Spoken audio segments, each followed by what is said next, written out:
Hey all, Baruch Levi B here from Soul Centered and the Defiant Spirit. I want to share with you today a very interesting podcast. I bet you'll never hear this one anywhere else. And I want to talk about the Enneagram of John Cougar Mellencamp versus Barry Manilow.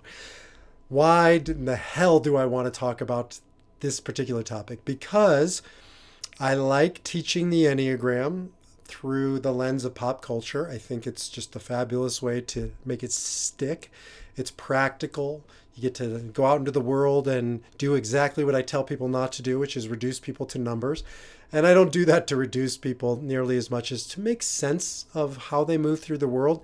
I can better understand them, their music in this case, the way they operate. If I have interactions with them, not that I'm gonna with Barry or John, I can speak their language.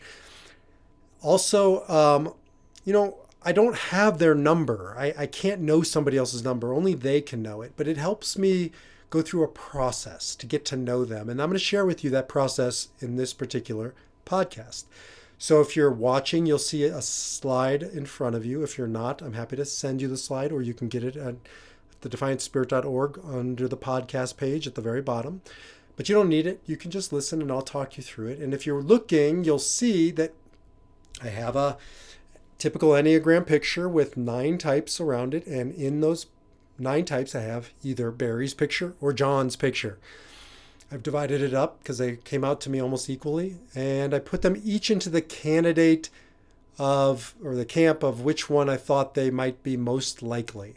So we'll look at Barry Manilow and we'll look at John Cougar Mellencamp, and I'll walk you through the process to figure out which one. And for me, there was no crossover between these two.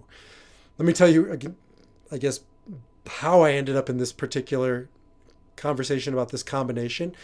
Ariel and I just went to Vegas for her birthday, and we went to see her favorite musician of all time, Barry Manilow. Why it's her favorite, I have no idea. We're still happily married in spite of Barry Manilow. Our musical taste is like oil and water. Hers basically ended in the 1970s, maybe the early 80s, with pop cheeseball singer-songwriters. And mine ended pretty much in the late 80s, early 90s with gritty, nasty, hardcore rockers. And in this scenario, you have both. I cannot think of more extreme concerts to go to. I would have said like a Metallica or, like Ozzy back in the day, biting the head off of a bat might be. But I don't think Ozzy's that extreme anymore. But John Cougar Mellencamp seems to be getting more extreme with age. I don't remember him as being this edgy and harsh as he was, but he was. And I'll tell you about the performance. I'll tell you about Barry's performance, and then let's walk through the Enneagram types and I'll tell you about their performances. So anyways, we had a great time. It was Friday night, Saturday night, so it was back to back, and just a study in contrast. And again, no overlap between these two guys in any way, shape, or form that I could see. And that really makes for a great case study with the Enneagram. And you can see all 9 types. And at the very end, I'll tell you which one I think each is, because we have a core type, even though we have all 9 numbers within us. Okay, so let's start with Barry since he's in the number 1 slot. I don't think he's a number 1, though I do imagine it's part of his whole type, which is how we think, feel, and act, or certainly high up. And when you do an Enneagram test with me, you get all 9 types. So if Barry takes one with me, Barry, give me a shout. I would be willing to bet it's pretty high up there. Enneagram 1, the perfectionist, the reformer, very methodical, very detail-oriented. You can see that. He's a songwriter extraordinaire. I mean, I think he's written more songs than most any other songwriter. He seems to me, again, I've never read much about him. I don't know much about him. Ariella knows much more. He seems to me to be a perfectionist. Just even the way he presents himself. Seems to have an attention, an eye for detail. Again, all hallmarks of the 1. And really put together a show that just was all the boxes checked. Even to the point where the last time I saw it, it wasn't even as well put together as this one. Unfortunately, I've seen him 4 times, and each show seems to be getting better and better as he gets older and older. By the way, I think he pays a lot of attention to his physical appearance, and I am sure he has spent a lot of resources on making those as perfect as he thinks they are. I'm not so sure that No Wrinkles is perfect, but Barry seems to. And so you can see a lot of the one in this guy. Okay, moving on to the two. Oh, I was going to say before, the show has more and more attention to detail. So we sat in seats where they give you like little glow sticks and they want you to participate in the show in different ways. So just a lot of attention to detail. Coming back to the two, which he's got a lot of two. Spoiler alert, I think he is a two. And that is the giver, the helper. That is the person who just loves to give.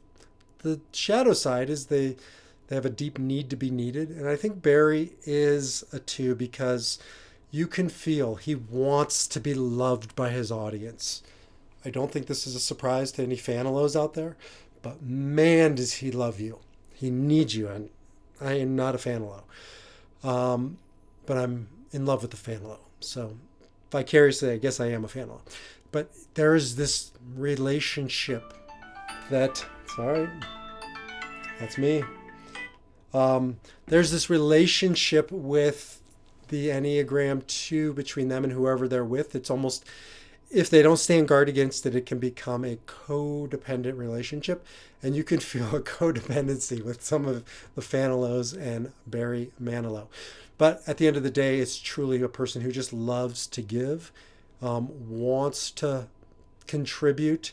And when they can't contribute, they don't know who they are. I saw this with my grandmother, who reminds me of Barry. In fact, Booby, my grandmother, I call, just to piss off Ariella, I call Barry Booby Manilow because honestly, he's up there now, moving like my Booby, and he, he has looks like he raided my Booby's wardrobe, but deeper level. My Booby at the end of her life, she was like 90 something, and she was still like cleaning the dishes at a party.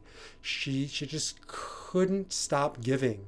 Now, to her detriment, she had a hard time receiving, but man, could she just gave and gave and gave. And so you can feel that love coming from Barry Manilow. As much as I have to say about him, challenging to me, it is quite lovely to see a man in his, I think he's 80, still giving, giving, giving. He is so young for his age. He's so spry, so energetic. Those are all hallmarks of it too. They have a lot to give and a lot of energy. That moves us into 3. This would be my number 2 spot for him if I had to guess. I think he's a 2 with a very strong 3 wing. Although I could see the case of a 3 with a very strong 2 wing. He's a performer. 3s are the achievers. They're the performers. They are the most image conscious of all types. So you can clearly see how that might fit the bill with Barry. Barry, his costumes are 3-ish. The way he adapts and interacts with his audience. There's also a fakeness to the show. Like I've seen him 4 times and I've heard some of the same shtick in each show, and that's a 3 thing, so they might not be completely genuine if they're not careful. But it's also part of what makes a great performer great, because he knows how to put on a good show. Barry puts on a great show. Everything about it is well thought through. That's back to the 1 and the 3, which can look a lot alike. But that 3 performer, man, he makes every penny worth it. Even if you don't like his music, it's worth the spectacle. So maybe he's a 3.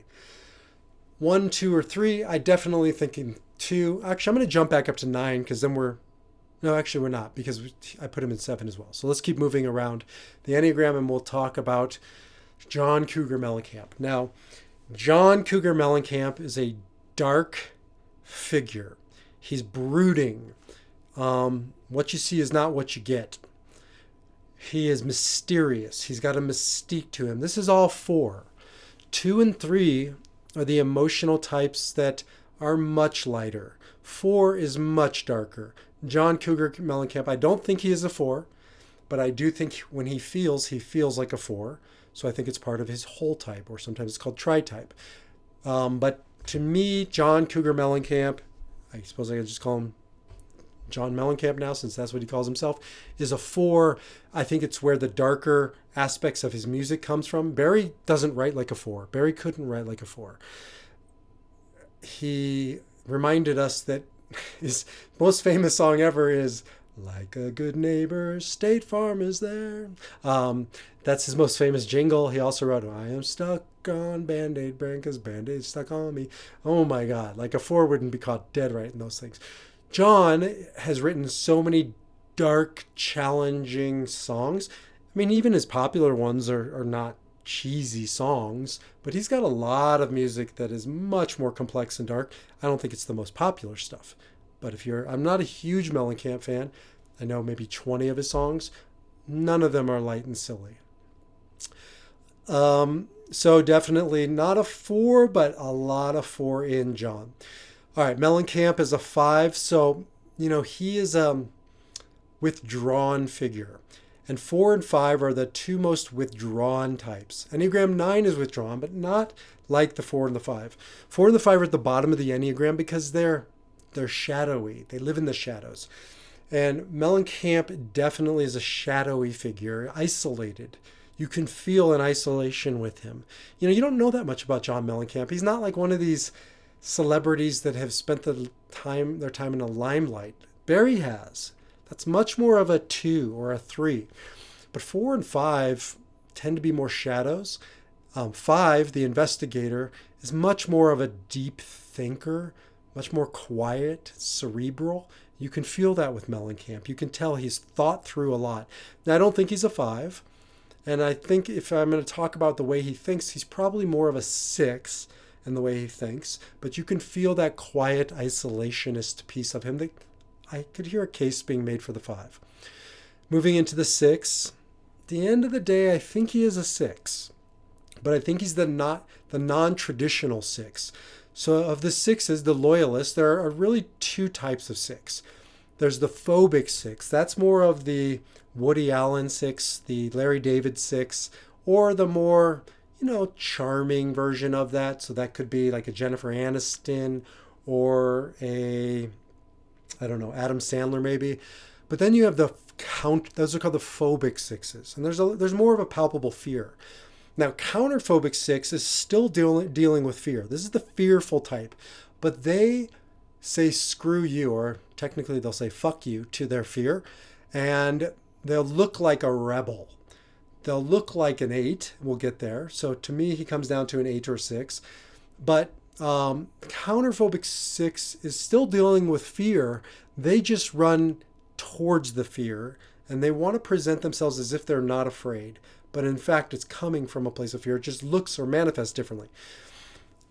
The beginning of the show, which was really weird for Mellencamp, was all about his favorite movie actors. And his were John Wayne and what's his name? Rebel Without a Cause, James Dean, and what's his name? The Godfather.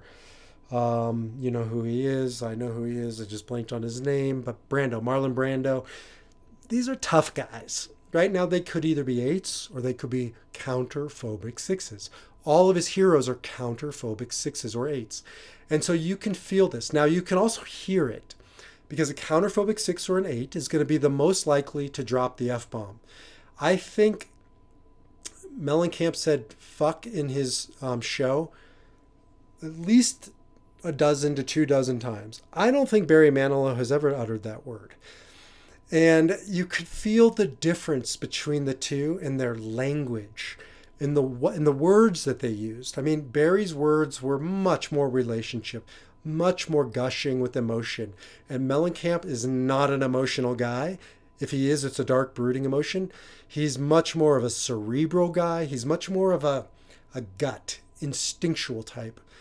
He is gruff and rough and unrefined. I think it's gotten more pronounced in older age. He doesn't look 70. Barry doesn't look 80. Barry looks about 40. And Mellencamp looks about 90. He smokes cigarettes. He has smoked cigarettes, he said, every day since he was 10 years old. He looks like it. He says he eats shit. I believe it. He doesn't care. He's got this screw you attitude. He even said at one point in the show to his audience, he told them essentially to shut the fuck up because they were annoying. He said it in an endearing way, but he said it because they were off. We were off key, or we were off rhythm, and he said it was throwing him off. And so the guy literally told his audience to fuck off. Barry invited his audience in 1,000 different ways to participate. Now, Ariella was horrified, probably not as horrified as when he hacked up a loogie and spit it on the floor. Multiple times he spit on the stage because and he had a handkerchief with him that he would spit into a few times as well. It was classic. It was a caricature of like a counterphobic 6 knowing what he was doing. And I sort of felt like it was by design. I think he likes the bad boy image. I think he has a lot of anxiety, a lot of fear, and he covers it up. I think you can hear it in his music. There's an angst to it. Another counterphobic 6 musician, I think, is Bruce Springsteen, who seems to be cut from the same cloth. But to me, Mellencamp is a little more rough. Anyways, at the end of the day, I felt this sort of piece of the 6 in him. The upside of the 6, beautiful, loyalist, duty, service, just kind of everyday guy. And there is that small town piece of Mellencamp that you can really feel coming through. That's that 6. He's been anti-war, but not from a place of kind of dovishness, but more from a place of hypocrisy and defending the little guy. But he feels like a type of guy who would have served, back at 18 years old. He might have volunteered for the Marines or something like that. He's got that duty piece to him. Might put him up in the 8 camp as well, so we'll talk about that. But really just an everyday kind of guy, a man's man. It's down there in the 6 space. I think I'm going to end up with him down there, but we're not quite done. Enneagram 7 definitely ain't Mellencamp. Maybe Manilow. I mean, I could see the case being made for Manilow of being a 7. He's got 7s and 3s are the performers. Very different type of performance. 3 is much more of a look at me. 7 is much more of a I'm free and unscripted. Manilow doesn't feel unscripted to me. He doesn't feel limitless. He feels constrained. Enneagram 7s, the enthusiasts, tend to resist restraints. They don't like restraints. The one piece I do feel like is Manilow is, they don't go deep or dark. Again, they can, but I'm talking about the caricature and the reactive side. And Manilow doesn't feel like he likes to have the hard conversations. I don't think he wants to look in the mirror and see the wrinkles that John Mellencamp doesn't give a shit about. And you could even see it in the wardrobe. I mean, Mellencamp was wearing all black, sort of looked like Johnny Cash, and Manilow changed wardrobe at least 17 times, each one more sparkly than the next. So that 7 piece could have that, but I felt a little too controlled to be a 7. So I don't think he was a 7, but you could feel the vibe. And then 8, definitely Mellencamp, might be his number 1 slot, maybe his core type, because there is that defend the little guy, that fuck you mentality, that shock value. I do think he said of what he said for shock. So I could hear the case being made for the 8. There's a lot of defender and justice in his message, in his music. I think of his song, the Authority song, I fight the authority and the authority always wins. I've been doing it since I was a youngin' and I come out grinning. So there is that element to him. But I think at the end of the day, it's a little more angsty and anxious than an 8 might be, but you want to make the case for an 8, I'll buy into that. So for me, at the end of the day, Mellencamp is either an Enneagram 8, the challenger, or an Enneagram sexual 6. Could also see the case of a sexual 4. And by the way, 8's sexual 6 and sexual 4, I get mixed up all the time when I'm typing people. And until you get to know the person and talk through, it's hard to tell, because remember, the Enneagram deals with the why, motivation, why I'm doing what I'm doing, not what it looks like. But those three can look a lot alike. And last but not least, the Enneagram 9, the peacemaker. I'm certain that it's not John Mellencamp. I don't think it's Barry Manilow, although he's got a lot of peacemaker, quiet, reserved, just kind energy. Seems like a lovely person, does not want to make waves or rock the boat. I mean, listen to Barry's songs, like nothing in it is boat rocking. Everything in Mellencamp's is boat rocking. So, but I don't think at the end of the day he's a 9. I'm going to go with a 2, because I think if you push me, he's all about relationship. He's all about nurturing. He's all about serving and needing to be needed. And that very much is a 2. So final answer, Barry Manilow, Enneagram 2. Final answer, John Mellencamp, sexual 6, just because of that James Dean type vibe that he puts off. Hopefully this was interesting to you. They're both great concerts for different reasons. I love Mellencamp's music. I did love Barry's performance, but that says a lot about their Enneagram type too. And I'm going to just keep going. I would love to pair up more to kind of bring to life the Enneagram. I think it's a good way to go about both learning the Enneagram, learning about people in our pop culture, but also about how to go through a process of typing other people or yourself, not to reduce anybody to a number. You are not a number, they are not a number, but to figure out where we go in when we're reaction, so we can stop reacting. And as my teacher, Viktor Frankl, says, to respond, to become responsible, able to respond, choose our response, defying our number. So defy your number, live your spirit, and I will see you in the next video or talk to you in the next podcast.